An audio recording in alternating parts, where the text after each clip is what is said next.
talk about building watch apps with RubyMotion, because I recently purchased an Apple Watch a couple weeks ago, and I was been interested in building apps for Apple Watch.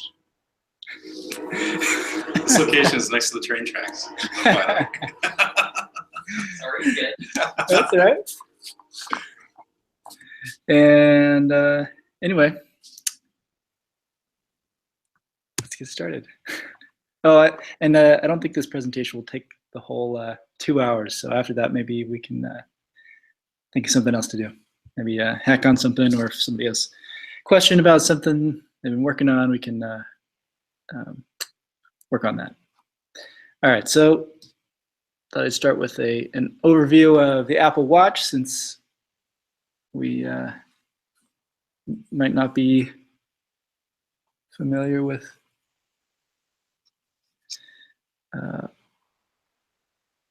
all of the terminology. I'm trying to find my mouse, but there you go. Hide that. All right, so Apple Watch.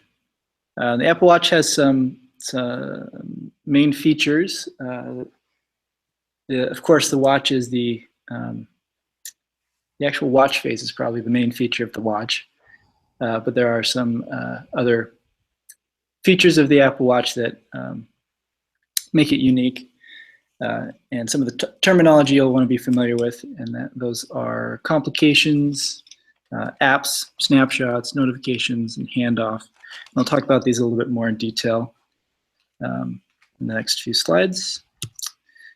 So complications, if you're not familiar with that term, it actually comes from mechanical watchmaking. The Apple Watch allows you to customize little features of your watch face. So it provides little places where you can put stuff. And in mechanical watchmaking, a complication is a feature that isn't the hour hand or the minute hand. It's something that's maybe it displays the date or a stopwatch or some other feature that is would end up making the mechanical production of it a little bit more complicated. So it's called a complication. In Watch OS, there are various complication families. There are the modular families, which come in small and large, circular family, the utilitarian family, which comes in small and large, and your app can provide a complication that allows the user to display this information on the watch face. And there's a thing called a complication controller, which acts as the data source delegate. So basically, these families are squares, circles, and rectangles. The various types of complications you can have for each of these families.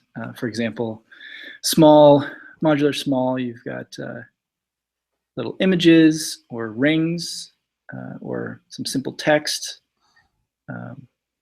In the large, you've got columns and tables and rows, and where you have more real estate to display more text. The circular small, they're obviously circular type things. These can also, complications allow you to display information, but also give you quick access to those apps if you want to do that. Utilitarian, another family. All right, apps obviously are one of the main features of Apple Watch, and that's what we are interested in developing for. For the Apple Watch, there's a dock, a home screen. The home screen is where you get to all of your apps. So in the left image here, you can see the home screen with all the apps, and allows you to pan around and find the app that you want. And The navigation of these apps has some similarities to iOS development. In the first example here, we have a page-based navigation, so you can swipe between the different controllers in your app. Or in the second example here, you've got a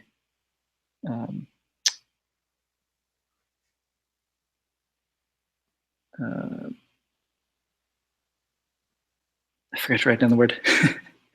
Table? Forget what it's called, but it's a hierarchical navigation. So it's similar to like a navigation controller pushing new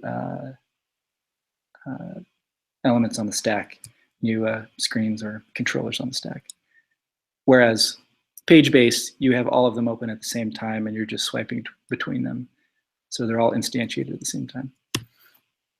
All right, so snapshots. So the other way of getting to your apps is through the dock. So if you push the button on the side, not the digital crown button, but the button below it, it takes you to this dock, which allows you to save up to 10 of your favorite apps. And each of those apps provides a snapshot. So you can see that the little image of your app is actually a snapshot of what the app was. It sort of like what the information was displayed when you were using that app. But it's not just a static image of what it looked like. It's actually a different presentation that you can provide. So you can provide some quick access to quick information here so that you can see this information at a glance without actually having to open up the app. And watchOS will give your app the opportunity to update its snapshot periodically. So you can see swiping through all the apps here in your dock. And then when you tap on one of those apps, it launches the app, which may be running in the background, but it's not active yet. But it's also likely that that app has been shut down. Notifications, similar to push notifications on iOS, with the exception of the ability to customize them a little bit, customize the display of them. So in this case, we've got a calendar notification that displays some more information and some various buttons you can use to interact with that notification. And handoff, it allows you to start doing something on your watch and then continue that activity on your phone. So in case you want to move to a larger screen with more real estate to do whatever it is that you want to do, you can move between those two. So that brings us to another interesting thing about the Watch app architecture, and that is that Apple Watch apps are very much tied to iPhone apps. So it's not like a separate platform. They really do work together. So when you install an Apple Watch app, you're really installing the iOS app on your iPhone, and then the iPhone is installing that app on the Apple Watch, and it's communicating through this sort of a bridge called the Watch Connectivity Framework. And then within the Apple Watch app, there's a WatchKit extension. So most of the code that is displayed in the Apple Watch UI is presented from the WatchKit extension, but you also can interact with your Watch app from your iOS app. So they really go together, which makes it a little interesting. So another interesting thing about the Apple Watch apps is that you don't have the ability to create views at runtime. So there are interface controllers, which are similar to view controllers in iOS, except that a view controller in iOS would allow you to create UI views at runtime. But interface controllers for Watch OS are designed to force you to use Interface Builder to lay out your views in your interfaces. So the only things you can do at runtime are update data values or change basic appearance of those views that have already been laid out in Interface Builder, or you can hide and show them or change their transparency. So some basic stuff like that, but it's really everything that you need to be able to present on in a watch app needs to be already laid out in Interface Builder. The interface controller lifecycle looks like this. The watch app launches, and then it uses your storyboard file, which is the Interface Builder layout file, and it initializes its interface controller, and then gives you an opportunity to make adjustments or start running your runtime code. It triggers this init method followed by awake with context, and then it moves to will activate when it's about to be displayed, and then that's it. Then it's running on in the watch. So the types of interface objects that you can present are text labels, similar to UI labels, but they're called something different, of course, because they can't be consistent about that. Images, audio, and video. I was surprised to find that you can present video on the watch, but there is a easy way to basically get a little video player if you want to play little video clips for whatever reason. Buttons, pickers, sliders, switches, basic sort of form elements. Tables, maps, so you can embed a little map preview in there. Context menus, which are similar to, well, they're kind of different in watchOS. They're when you do a hard press on the app or on the surface of the screen, then it presents, I think, up to 3 buttons, maybe 4. And alerts and action sheets are pretty similar to iOS in that you've got a message and an OK button, or you've got a message and a couple different options. So we could get started with an example of how to do this. You guys still there? Yep, still here. Still here.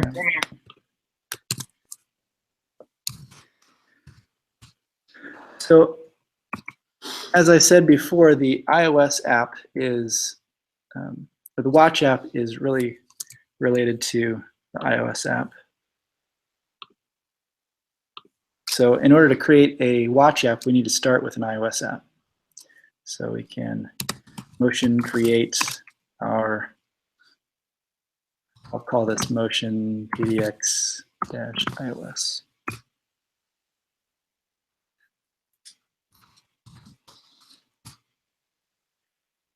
And then I'm going to handle exec break in the simulator. I'm not sure if I had trouble because I didn't launch, or I didn't build the iOS app first, but when I first started out, I started by trying to launch the watch simulator first and ran into some issues. So anyway, I know it'll work if we launch the iOS simulator first. Just to get that part out of the way.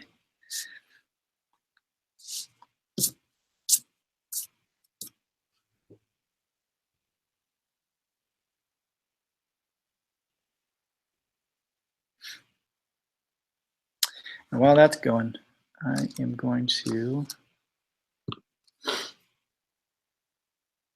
nope, maybe not.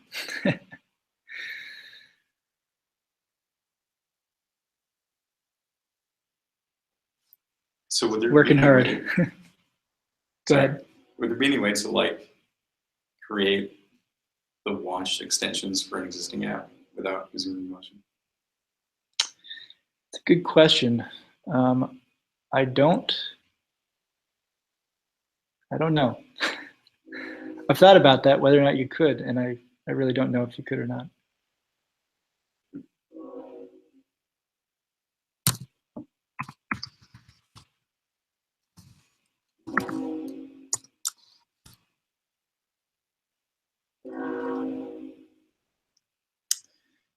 All right, so now that I am in my iOS app, I want to create a watch app, and to do that we use the iOS watch app template that the motion generator provides. And we do this within the Motion PDX iOS app directory.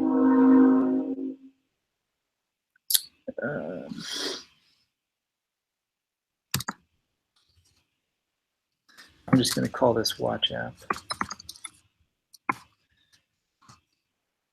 Dash template equals iOS watch app.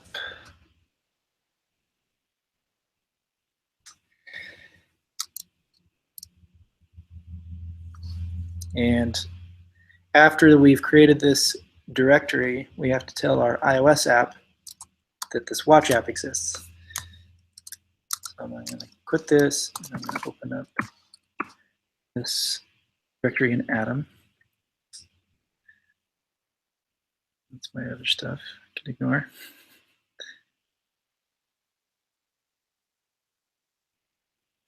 Okay, so the first thing we need to do, see we've got our watch app created here in this directory. We need to tell our iOS app that we have a target and the name of the directory is watch app, and this target is a watch app. So this links them together. I considered whether to put this outside of this, since we can specify that there, but I found that there are times where we are jumping between them, sort of jumping back and forth between these, that it sort of makes sense to just keep it in here. All right, so now that we've added that, we can go into our watch app directory, and we can run bundle to install the gem dependencies. And one of those gem dependencies in here is IB, which stands for Interface Builder. So this Interface Builder gem is what gives us the power to be able to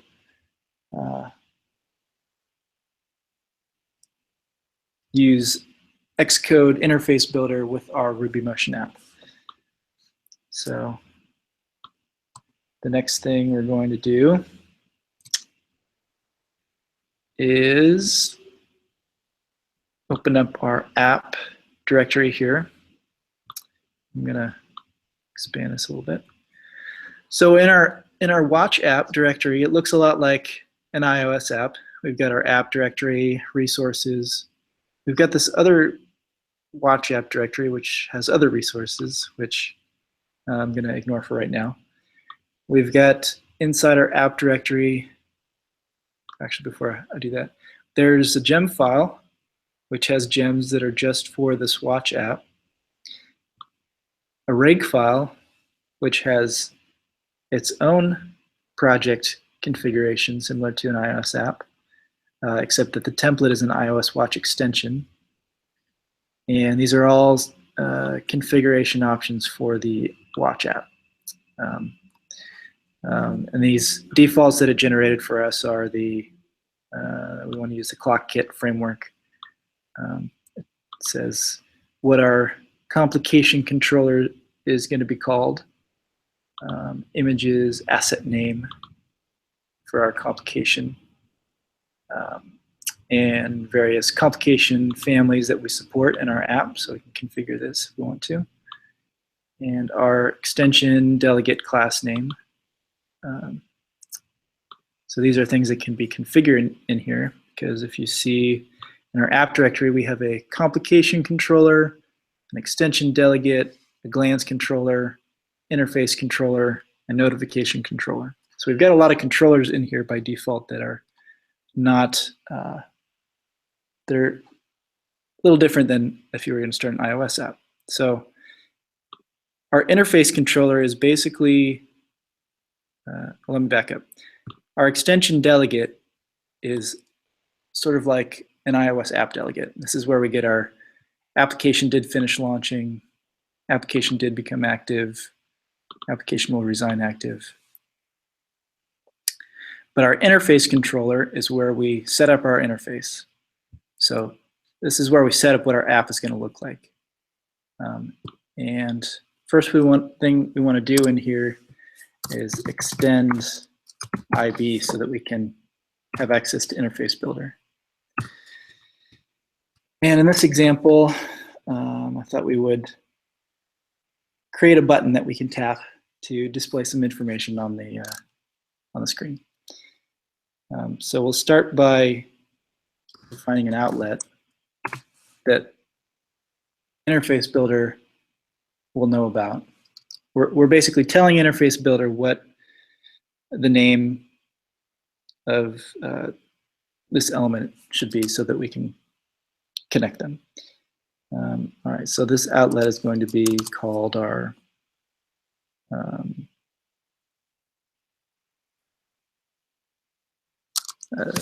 hello world label. And it's going to be a WK interface label. So instead of a UI label, it's a WK interface label. But it's basically the same thing.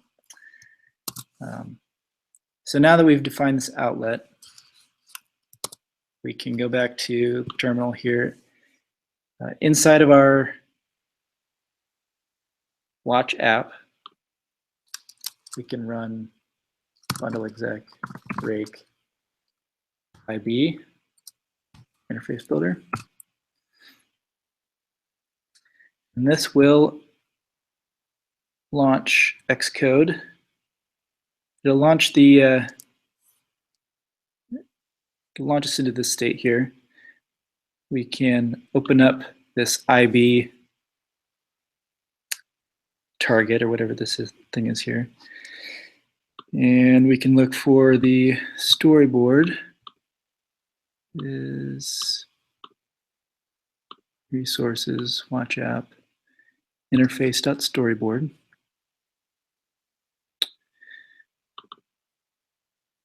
Oops. And if I right click on this interface controller here, we can see the hello world label that we added. But we don't have anything to connect it to yet, so that's the first thing we're going to do.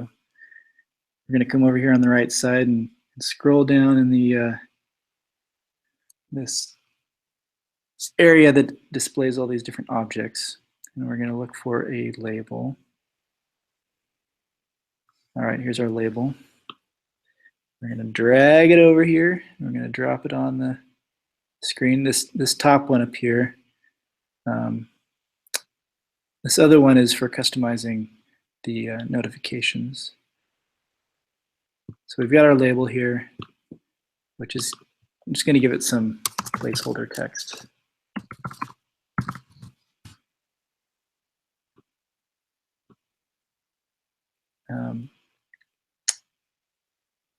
And what we can do now is we can right-click on this interface controller, and this little circle over here on the right next to our Hello World label, we're going to click on it and we're going to drag on top of our placeholder text label.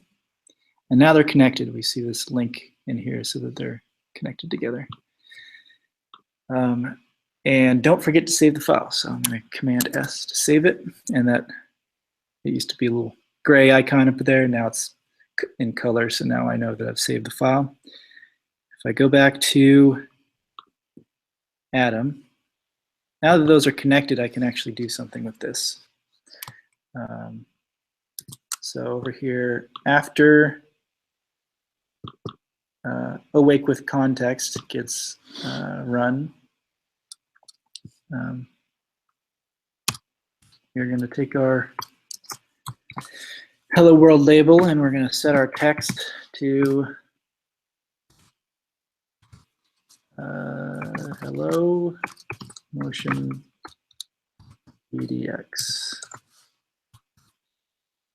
Right, now go back to the terminal. I'm gonna launch the simulator for this, but I'm not going to do it from within the Watch app directory. I'm going to do it from within the iOS app directory. So I'm going to do bundle exec rake watch, and this launches the Watch simulator. The first thing you're going to notice is it launches both the Watch simulator and the iOS simulator because you're using both of them. And it took me a little bit to realize this, but the iOS simulator is installing the Watch app in the Watch simulator. So right now it's just compiling the files that we need.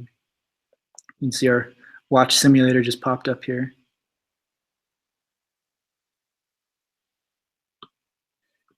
iOS simulator is here, and it's starting up.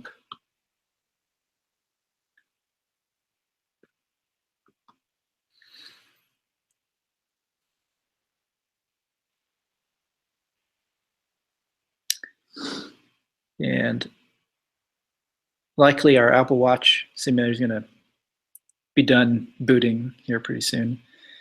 And our iOS app is still going to be trying to launch. So that's why it's going to feel like there's a little bit of delay from it getting launching the Watch simulator. It's going to look like it's done, but it's really not finished until the iOS app has installed the Watch app on this Watch simulator.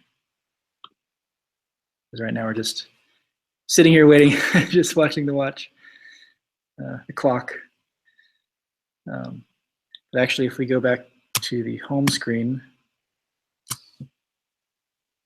our app is here, and we don't see the REPL yet. So we know that we haven't really finished launching the app.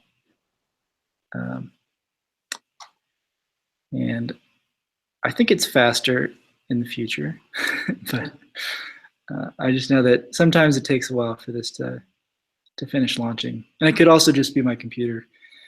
You can see got a lot of CPU usage going on right now. Is the normal build process on an Xcode like this? Like, do you have to launch both simulators, or is it because of the? Yes. I did try running a sample app in Xcode written in Swift, and I had more trouble getting that launched than the RubyMotion version. So I was really surprised about that. That's like an official one coming from the Apple website. Had a hard time getting that one up and running, but let's try. No, that's the old one. All right, I'm going to try killing this and trying again.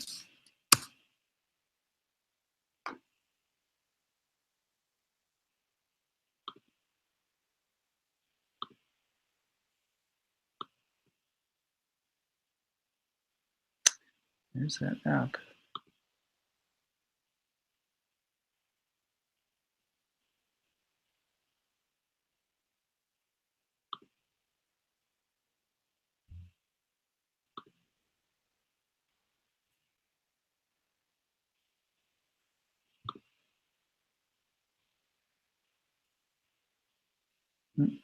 Looks like the iOS simulator finished doing something. And the Apple Watch app is launching.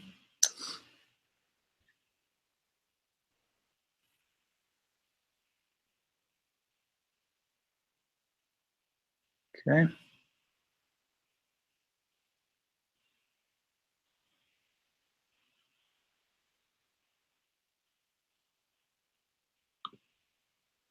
Sometimes I'll go to the home screen and I'll see the app icon there, and I'll see like a circular progress bar that shows like it's installing the app.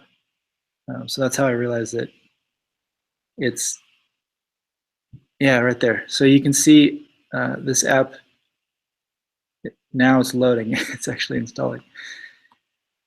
And when it's finished,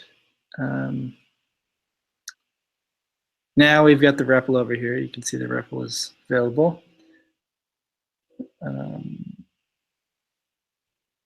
If I tap on that, we've got our app loaded here. We've got Hello Motion PDX. All right. And we can see in the logs here that our watch kit extension called application did finish launching. Then it called application did become active. Then our interface controller called awake with context, and then called will activate. So it went through that process in order to launch this screen here. Now, if we want to,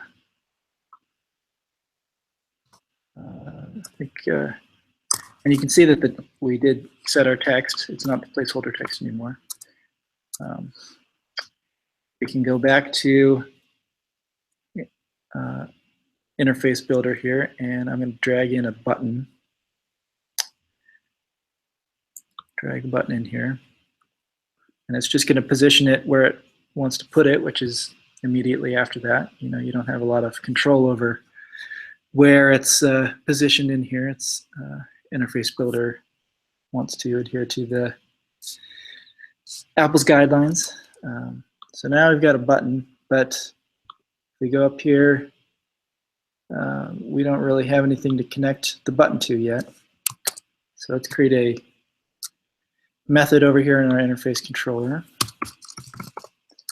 for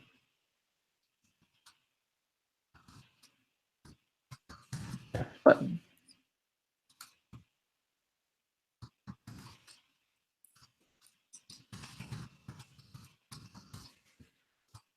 All right, let's see if this works. We've got a method here called tapped button. I just saved it. We go back to Xcode. It's not going to be there yet because we haven't told Interface Builder about it yet, and if there's no live syncing between the two. So I'll switch back to my Watch app tab over here, and I'm going to run exec rake IB again. But I could just keep it open, and it just sort of refreshed itself here. So if I right-click on this interface controller again, now we see we do have tapped button here under our actions, and we can drag that action over on top of our button. That links them together. And then now I need to save this file so that the changes take effect. And now that that's linked to that method, I don't really need to set an outlet or anything because I don't need to access it. So if I just go back to terminal here, and if I Control C to quit, I run bundle exec break watch again, and we should see our new button appear in our watch app.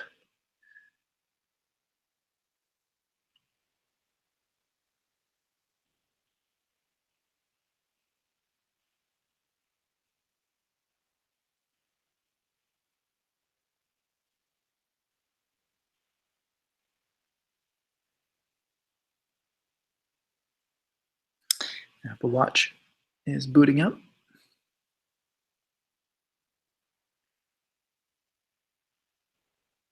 I'm not going to mess with going to the home screen or anything to see if it just launches the app, which I think it will.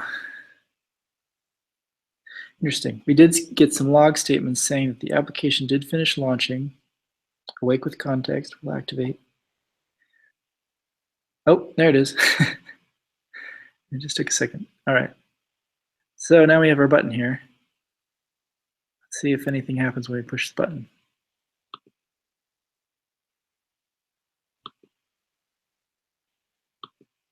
Well, I'm pushing the button, but I'm not getting any log statements. And I noticed this another time. I thought that I remembered seeing something happen here, but apparently it doesn't work like that. So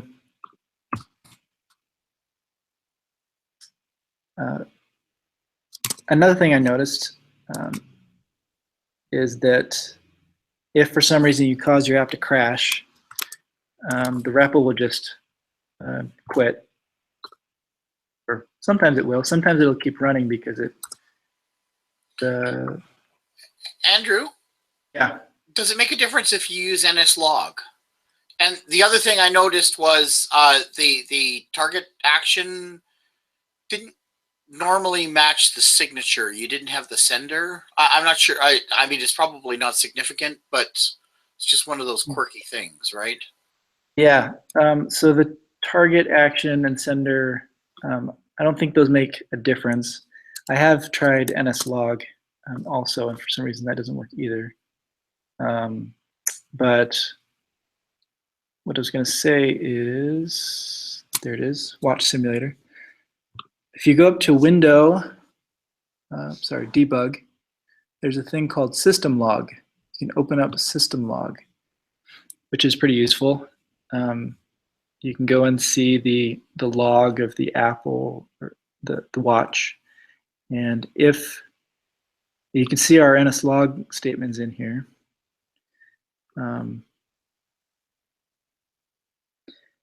And if for some reason you crash your app, you'll get the crash report in here. It won't be in the REPL. It won't display in the console or terminal. But I was looking to see if I could find one of my old crash reports in here, but I don't think that matters. All right, we can try changing this to NSLog. The other thing I was going to do was actually change the UI with this information. So we can use our access our hello world label, set the text to button.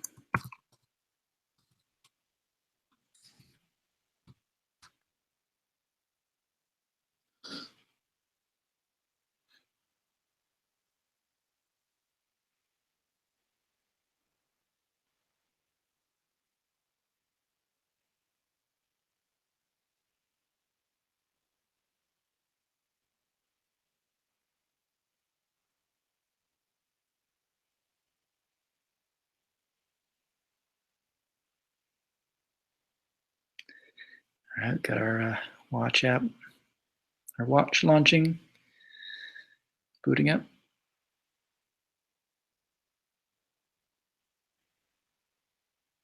Got our REPL. Still waiting for anything to happen in the UI.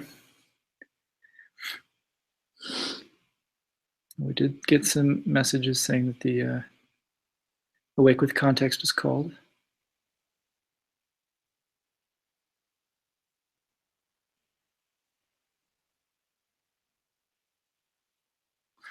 Application did finish launching.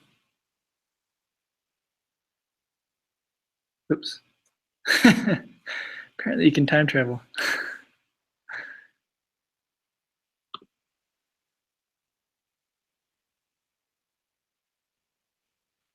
Let me just go to the home screen, see if it's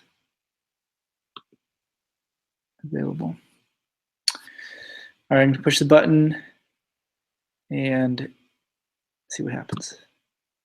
All right, so our UI updated. So we did get our new application code installed here, but for some reason it didn't log over here. Is the REPL still running? The REPL's still running, even though it's the log output here kind of I see. messed it up. If I say 2 + 2, I killed the REPL. Remote process has quit. That was a tough question. Yeah. The last time I did that, I thought it's because I caused it to crash, but this obviously is not. Yeah, it seems like it's it's losing the prompt. Yeah. I don't know. All right. Well, the next thing I was going to do is actually count how many times we tap the button. So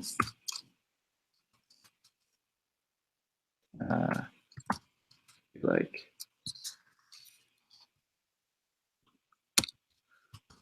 tap count equals 0.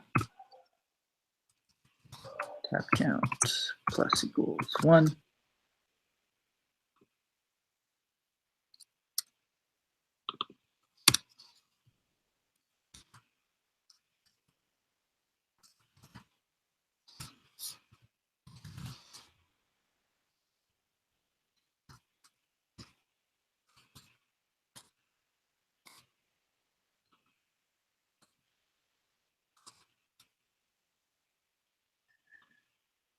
Let's see if this works. That time it worked. 2, 4.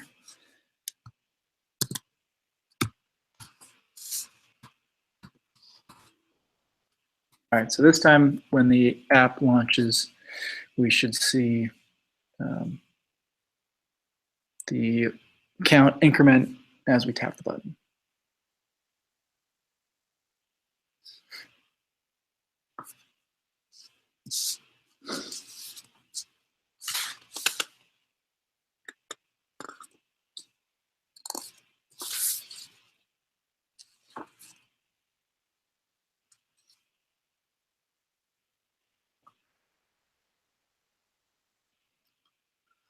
What kind of file does it create? It piles everything. That's a good question. So in the build directory, you're wondering what ends up in here?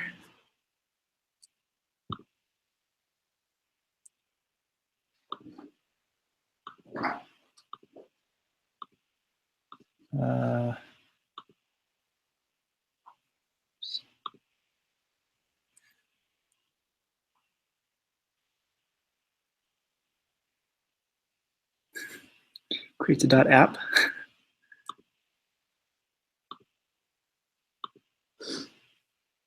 All right. REPL ports. Interesting.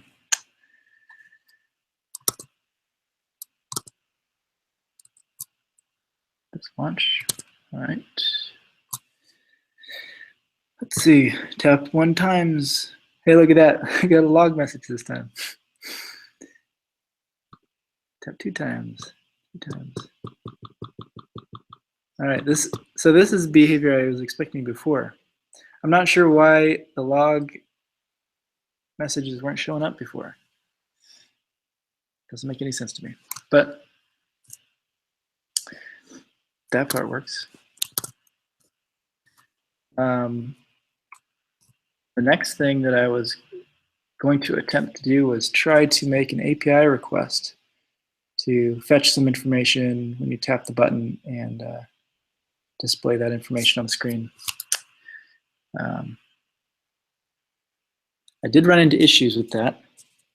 The first thing that I attempted to do was to install Flow to try to use the net module.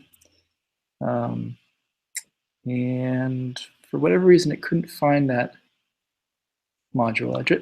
From reading the code, it looked like it should work, but I don't know. For some reason, wasn't able to find it. Although I also tried creating my own type of class here.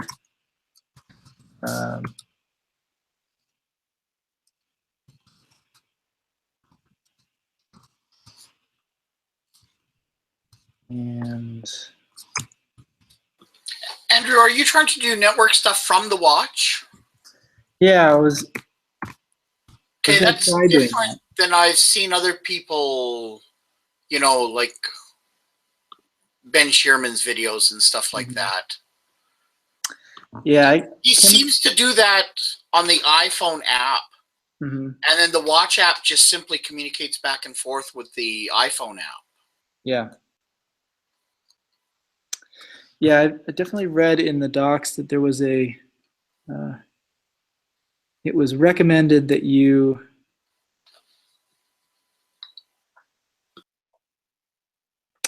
well, it mentions both cases, that you can do some background tasks on the watch in the app, but that you can also do other tasks in the iOS app. Background tasks.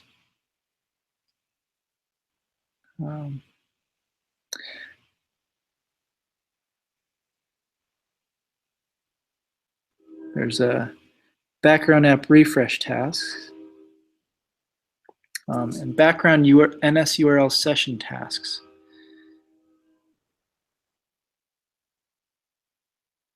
Use a WK URL session refresh background task object to receive data you previously requested using an NS URL session object.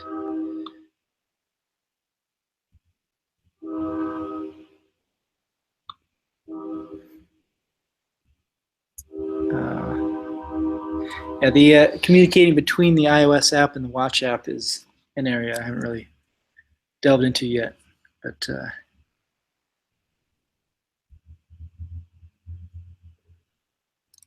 be interesting to figure out how that works. I did notice that you can simulate push notifications in the watch app. The template comes with this push notification payload JSON, and you can set up your actions within this JSON. The action, the identifier of the action that's called when you tap on that button option. So that was interesting.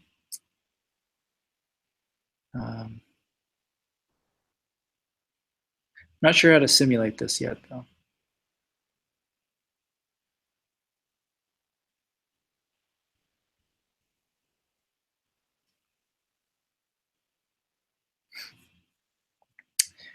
We could just take a quick tour of the methods available in the notification controller.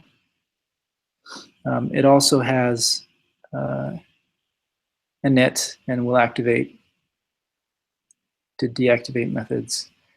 But there's a did receive local notification with completion and did receive remote notification with completion. So you can use local notifications to talk from your iOS app to your or maybe even your watch app. Not really sure. I think the local notifications are timers and things that you've triggered on the watch itself. Yeah. Whereas I think the remote notifications are things coming from the iOS app. I'm not sure. Mm-hmm. You know, I've watched some videos online, right? So, Yeah. you know, but it was almost as if either the iOS app was sending it, or you know, like the iOS app receives the push notification, the Apple push notification, and then forwards it to the watch. Mm-hmm. Yep. That was the sense I got. But, you know, like I said, I'm not sure. Yeah. Well, you probably know more than I do at this point about that. Although the part that I was trying to imitate here was that, from a code sample I found in the RubyMotion samples project. There's a watch app, watchOS 2.0 app that starts by setting up basically what it does is displays Bitcoin prices, current price of Bitcoin, and let's see, the 24-hour average and the date. So it makes this API request, and then it deserializes that JSON data, and then passes that on the main, or calls the completion block in the main queue, the main thread.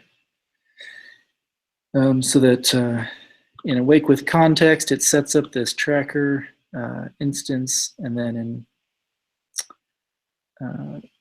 when you tap the button, it calls request price with a callback.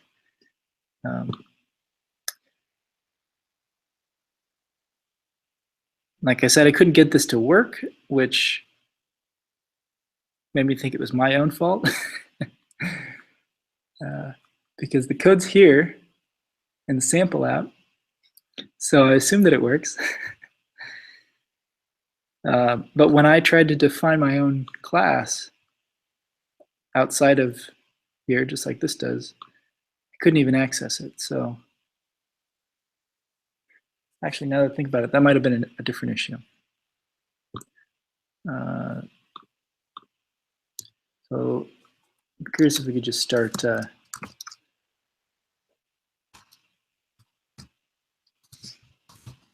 writing some code and see what we can get.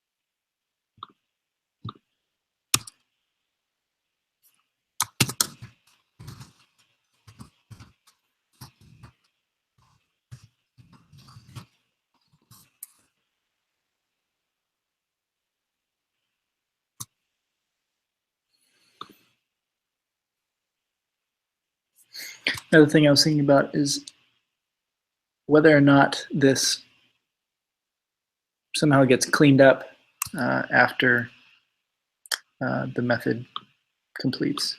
So maybe that was an issue I was running into.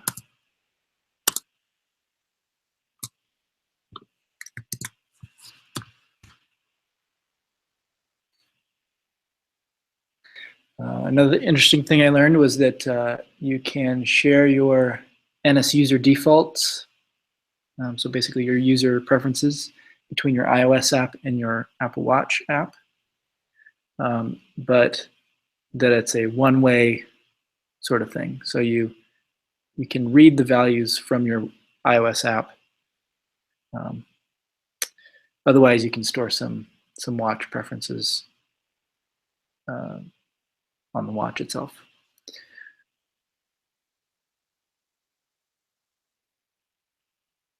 So if we want to remember that how many times we tap that button, we could save that in NS user defaults.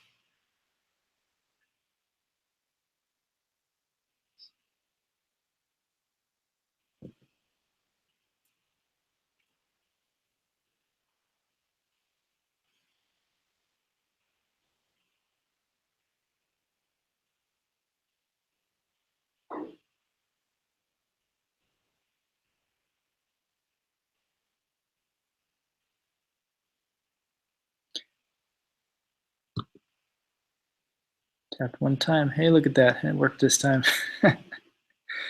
Well, that was that one of my theories. Everything like the opposite of the normal problem when demoing code. Yeah. It's expected. Like everything I tried to do to prepare for this didn't work.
Let's just see if our callback is called.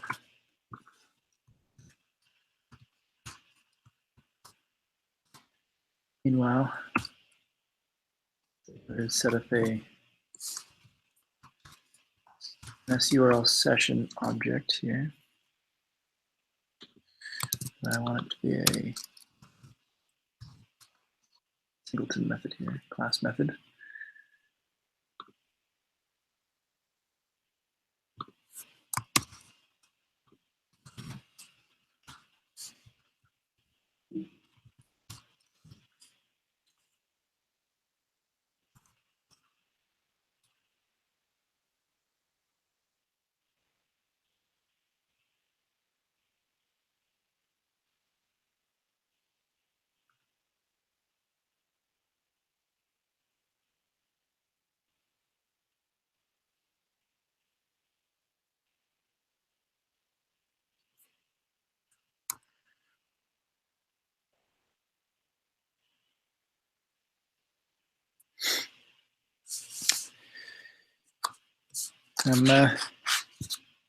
I'm nearing the end of my basic presentation here, so somebody else has an idea of something that you want to work on, or a question you had, or maybe you want to pursue this further, explore some other things. Feel free to let me know. Amir had posted a YouTube video that he put in the Slack about the live reload. And it was fascinating to watch him. I was wondering if he could maybe give a little bit more info on that after you're done, Andrew. Oh, yeah. Well, I guess last time. I watched it, Amir. It was impressive. So I was just wondering if you could maybe give a little bit of info about it, like how you would set it up, what exactly you were doing, what all you had to do, like because the stuff that you put up on GitHub, it would be interesting to see what that was like. Yeah, I mean it's actually just some stuff, some code that I duct taped together. So I put the gist in the Slack channel, and if you scroll down to alterations,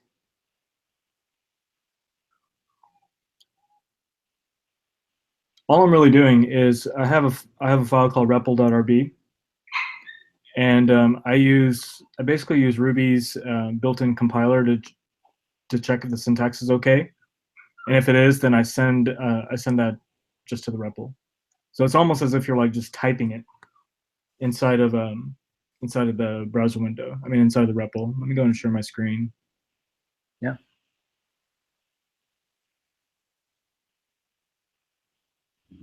You'll see my screen? Yep. Yep. So so basically this is it right here. This is the secret sauce. So all it does is it looks I use rerun to send out a user-defined signal, and I use that to basically initiate this subroutine right here. So basically it looks at repl.rb, and if the syntax ruby-c lets you just syntactically check the file.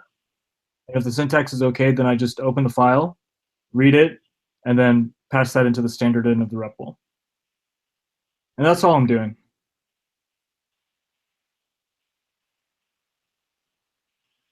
So what PTY is, it basically lets you keep a handle on multiple processes. So I have one specific process that basically just does the execution of the rake simulator, and basically that's the standard in I keep a hold on, and then from there I can send whatever I want to it.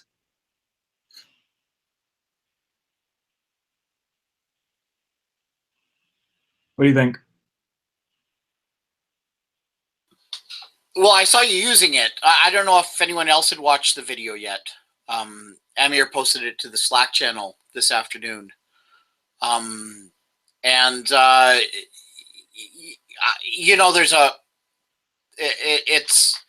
guess it's early stages right now because, having to do all this setup and stuff like that seems a little bit clunky at first. But, you do it as a one time and then you get it going. I mean, with what you were doing with it on the screen, it was impressive. Yeah, really all it is, it's basically this one file right here. Yeah. And then you just run that instead of a like rake device. And from there you can basically hack all you want. Yeah. So yeah, I'm just the premise here, I guess, for me is trying to kind of springboard. Let me share the screen. Yeah, the premise for me is I've found myself having to do this for just my own games. So I have a multiplayer game that requires me to basically have two devices running. So it got really clunky with doing rake device and then doing another terminal to do rake simulator and then trying to communicate with them. So all I did was I was like, okay, well, I know pty.spawn can spawn two rake tests effectively under one little maintenance thing. So anytime I touched the file, it would kill the REPL binaries for each one of the rake tasks, and then do rake device on one of the spawn processes and rake simulator on the other one. And then when the device starts up, you have top level is the base class that the REPL gets access to. So I extend that to do whatever, right? To get the simulator to a point where the simulator in the device to a point where I can interact with it. So as far as like codifying it, the concept is there, but it's just kind of up to you with regards to what needs you have past that initial springboard. So is it to rapidly prototype a UI? Is it to get 2 or 3 devices up and running and executing the same code? Is it to do some kind of like arbitrary automation tests? Like it's kind of up to you from that point. But basically, yeah, it's just those spawn tasks and those threads that keep a handle to the REPL output. Does that make sense? Yeah, I think so. Yeah. So I mean, and yeah, I understand the aspect of like it maybe being a bit of setup, but like I said, it's that one file. I mean, I can make a template out of it and say, okay, well, here's a starting template. But I think it's important to like essentially understand the magic, which it isn't a lot of magic. It's just file watcher, pull the file information, send it to the REPL, and vice versa. So yeah, that's really it. Yeah, looking at it now, it looks like you've taken another pass at it that I hadn't seen yet. That actually, yeah, actually 17 passes. The last time we looked at it. The simulator every time. Yeah, and it's kind of tricky because we're all experts to some extent. I mean, we've been hacking on RubyMotion for quite some time. So from my perspective, it's like, okay, here's the really rough implementation. Do you see any kind of like viability in this approach? And for me, it just came down to like I got my initial cut of this little live REPL was I got tired of hitting Control-C and then typing BE rate device. I just got tired of doing that over and over again. So then I tried rerun, and the problem was that rerun would attempt to rerun the rate task instead of finding the REPL. So I was like, okay, well, that's not going to be enough. So how can I jerry-rig rerun to actually like execute a Ruby script? So then I was like, okay, well, I can send a SIGINT, like a custom user-defined an interrupt to pskill. So I was like, okay, I'll do pskill-30, trap that in my Ruby task, and then do whatever I want from there. So then rerun just kept on sending pskill commands, and then I would trap the user-defined ones to do whatever the hell I want. So I mean, rerun's one option. FS watch would be another. Any variation of like watcher tasks you can use, but in essence, it's that Ruby script. And then once I got that working, I was like, okay, well, now I want to not just run one process, but maybe 2 or 3 processes, and that's how it evolved. But yeah, it all came from that one annoyance of having to kill it and then hitting rate device over and over again. But that's really it. That's all it was. The source code is in that gist. A more concrete implementations on my GitHub repo, but it's not. I have to merge in some things into Flow for that project to correctly work. But yeah, as far as the rapid prototyping, it was just me creating a quasi data-centric DSL on top of Flow, and then using that to prototype my screens. Yeah, I think that's going to be really useful. Any other thoughts on that, or surprised that it's just as ridiculously silly as it is and still works, or? I was a little surprised, yeah, but it looks like it'll work. Yeah, and I mean, and I took your feedback, because initially you had to execute the Ruby code, and then you had to have another terminal window to rerun. So I was like, well, okay, I can use PT spawn to actually spawn the rerun within the script. So the script actually has 2 processes: the actual execution of the Ruby script, but then it fires off a rerun process that kind of slurps up all the commands and makes it work right. So you just have that one file, you live reload it, and anytime you save a file, it'll just execute that thing. And whatever you decide to put in there is kind of up to you, right? Cool. It looks, more noob friendly now than it did the first crack I had. So. Yeah, and give it a shot. I mean, and like I said, it really depends. So another idea I had was, okay, I can have it run the rake simulator, but can I copy the simulator binary 5 times over, right? Deploy the app to each one of those binaries, but show an iPad, an iPhone 5, an iPhone 6, and an iPhone 6 Plus, take a screenshot, and then kill those REPL processes while keeping my main my main development REPL up and running. And then once I occasionally go over to that screenshot folder and see what the app looks like on various device sizes, right? And all that is just on this idea of I make a change and I want to spawn off these things that I find myself doing over and over again, and just automating that aspect of it. And so there are quasi techniques, and it just depends on maybe testing 7 devices at the same time is not really relevant for you. But again, it comes down to whatever you find, however you can optimize your development workflows for this kind of stuff. But that's really it. That's all I was trying to do with it. It's pretty cool stuff. Yeah, I have to give it a shot to see. I was watching you use it, and I thought, I might get around to it, but I was watching what you were doing, and I thought, yeah, I gotta give this a shot and see if I can.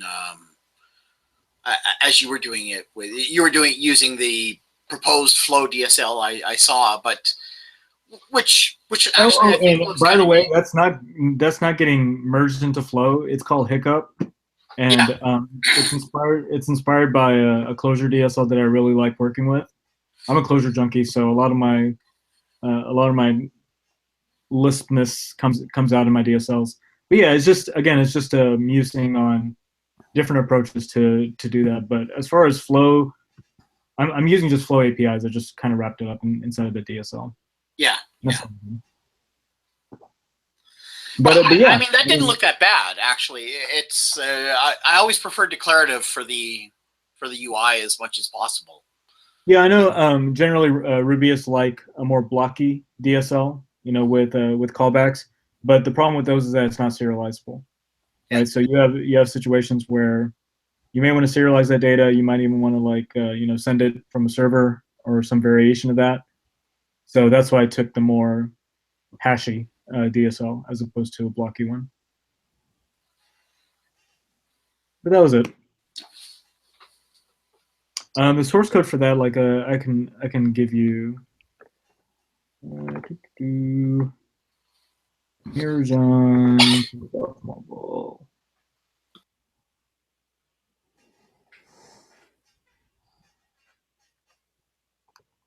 I'll just put it in the Slack channel. So that's the source code to Hiccup.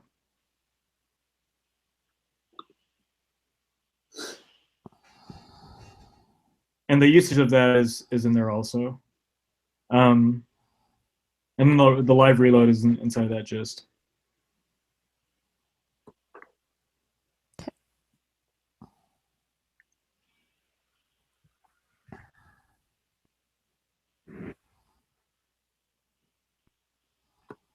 Another good thing with using more of a data-centric DSL as opposed to blocky one is that references to the delegates are not held, right? Which lowers your stack on Android, because that's a real pain in the ass, right? You can get into every stuff once you start recursively passing controls into controls, which is one of the reasons why Flow doesn't have that nested DSL approach to it. And it kind of flattens everything out and lets you decide, how you want to handle that kind of hierarchical structure. But yeah, this was my crack at it.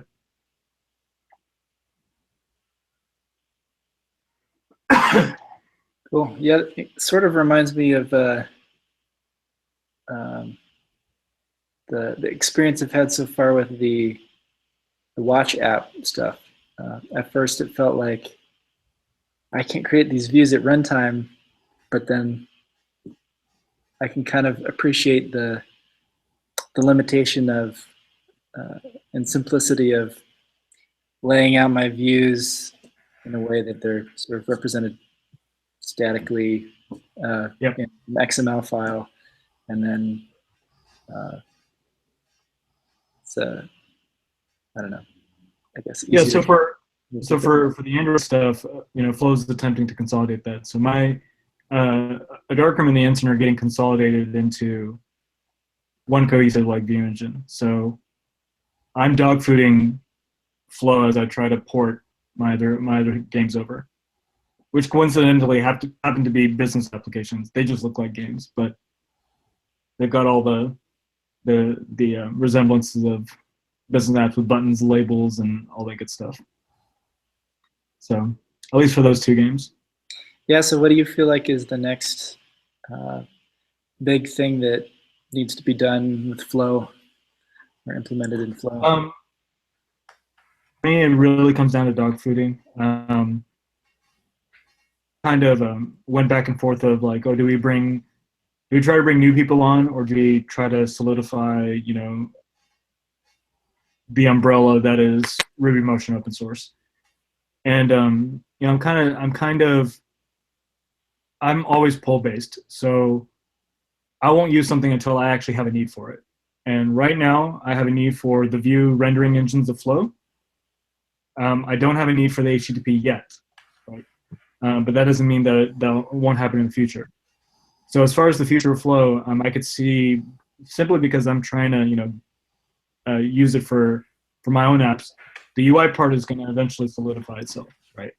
Or become more mature as time goes on. And then from there, it just really comes down to I've got another app that I've been contracted to build. It's an app for physicians to actually keep track of take photos of where they've done medical procedures, anything like Botox or filler or vein therapy and whatnot. So when the client comes back in, they can look at the charts and say, okay, yeah, I remember doing some work on the jaw or on right below the knee, and then seeing the progress there. So from that perspective, that goes into, okay, well, subscriptions and IAP have to be working, and camera interoperability has to be consistent. So that might be the next thing that ends up getting fleshed out. But it's it's basically up to where y'all are using it. And what I'm trying to do is make sure that if there's a pull request, I pull that in and make sure that the build is green and all that other good stuff. So pull requests come in timely, and I'll make and then push when y'all feel like we need to push another version up to the gems to rubygems.org, I can do that. Is that a okay, it's somewhat pragmatic answer? Yeah. What are your thoughts? I think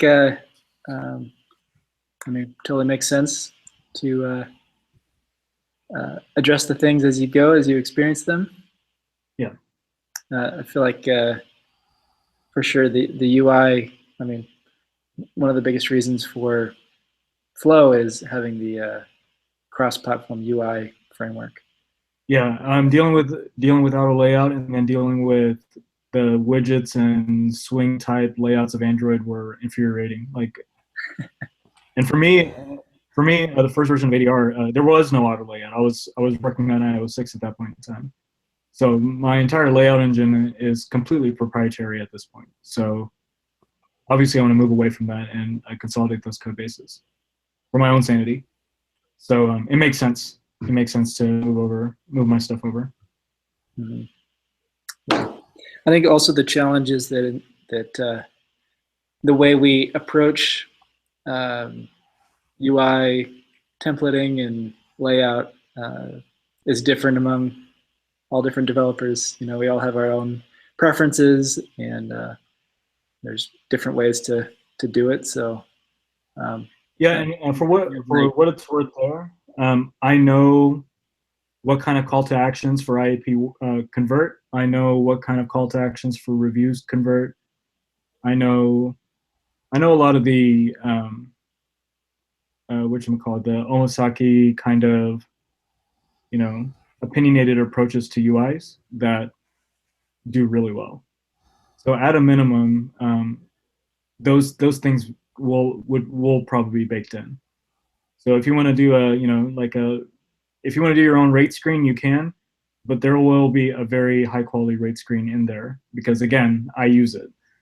So, and I know, my conversion rates on rate screen, my own rate screens are, upwards of 5%. Industry is about 1.8.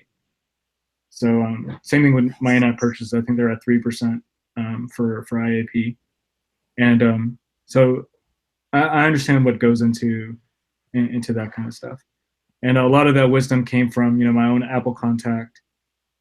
So baking that into the framework and how they recommend you do, those kind of things will take a lot of the guesswork off the developers, right?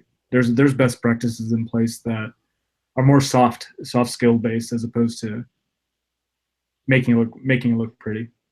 So hopefully those types of wisdom will make its way into UI. Mm-hmm. Yeah. Cool. Sounds good.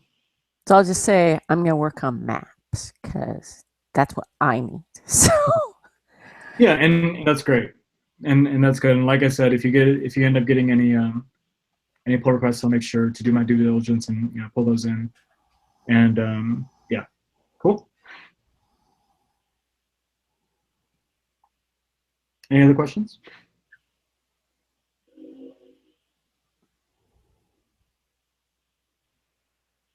Anybody have any challenges over the past month that you've been trying to figure out?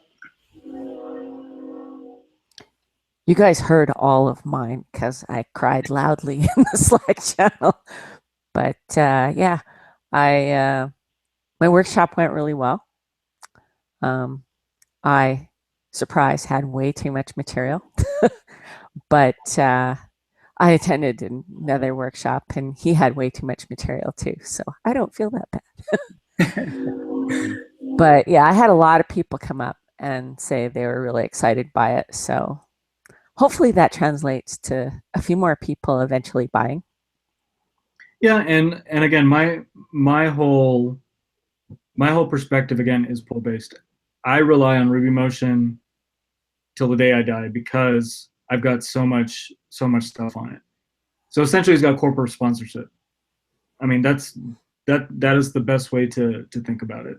So even if subscriptions goes down to just us four, let's say, it doesn't matter because it's just the nature of doing business for my video games, and that's the bottom line. And I'm also working with a University of Texas at Dallas, so a local university here, and they might. I'm trying to present to them a case for investing in mobile tech and mobile innovation to beat the pants off of like MIT or Caltech or Berkeley or any one of those variations. Wouldn't you like to actually push the envelope for compilers and language design on mobile? Oh, by the way, here's RubyMotion. You should sponsor us. So getting two companies to back us corporately, it makes the subscriptions and the buying part not a non-issue, essentially. And for me, that would be the really long-term goal, is that you get into a position where Matsumoto is completely sponsored by Heroku, right? And he can do whatever he wants as far as progressing the systems.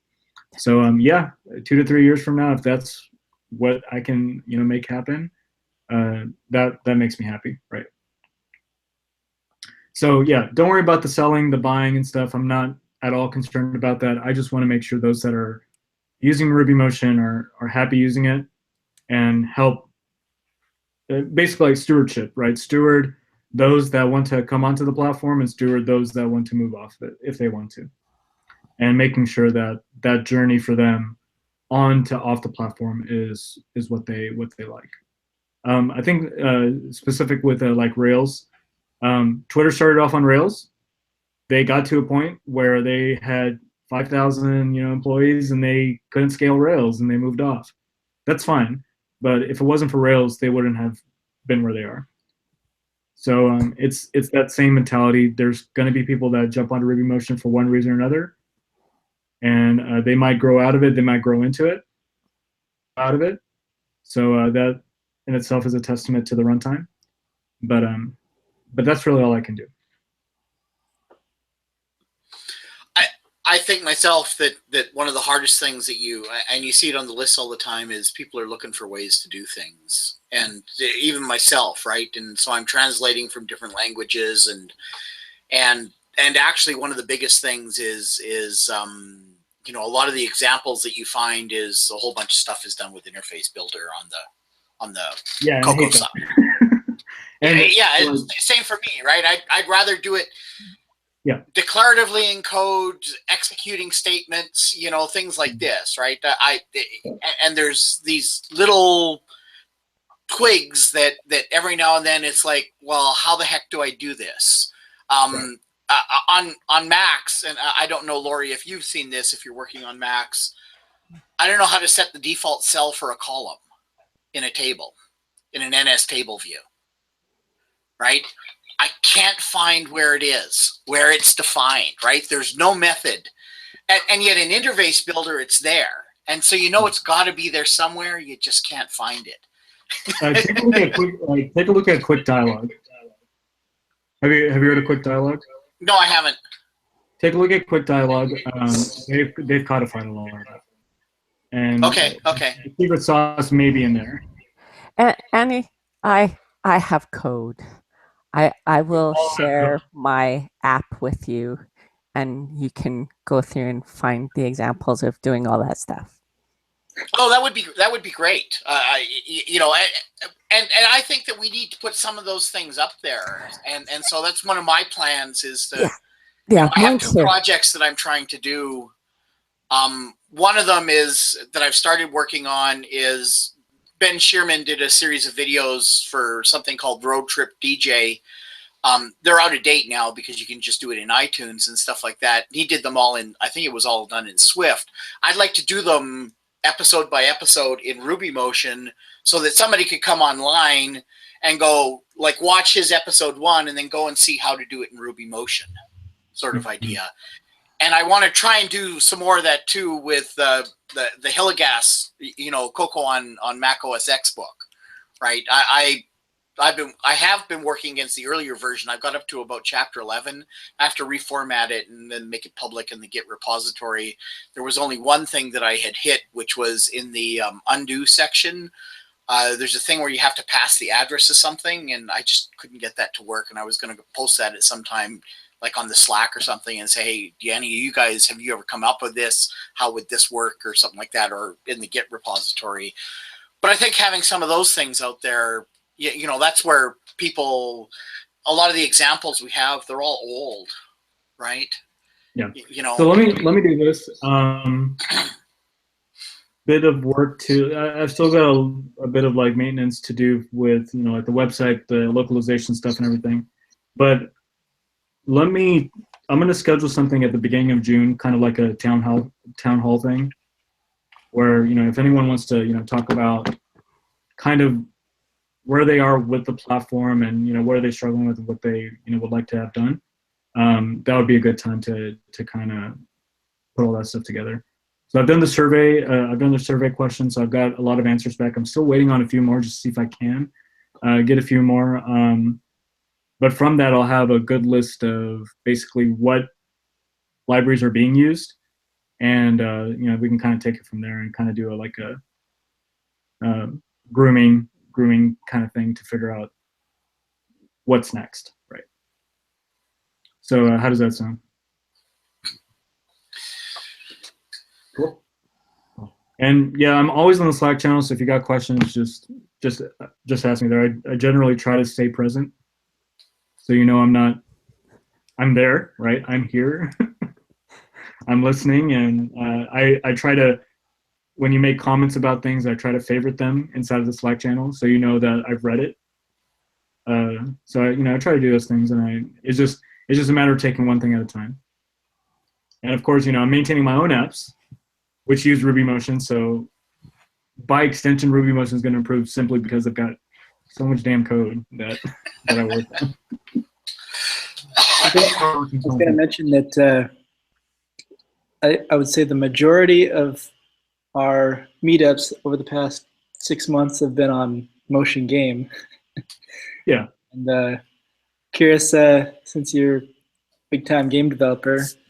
Yeah, so Korea's got a huge Android market, and apparently I have to tap into that. So I talked with the guy that built Dark Echoes and Splitter Critters.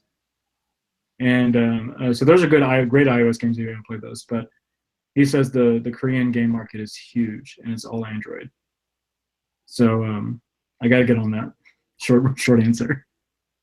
And yeah, it's just a matter of prioritizing and doing that.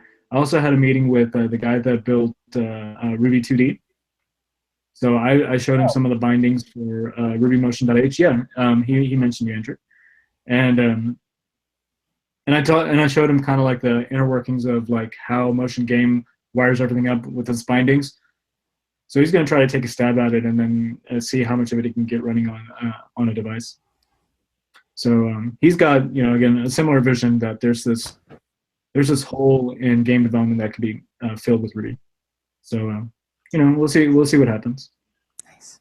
But Android is as much as I despise the low-end devices of Android, it's going to be a component of my games. Well, on Android, so it's not. I gotta keep building Android stuff, and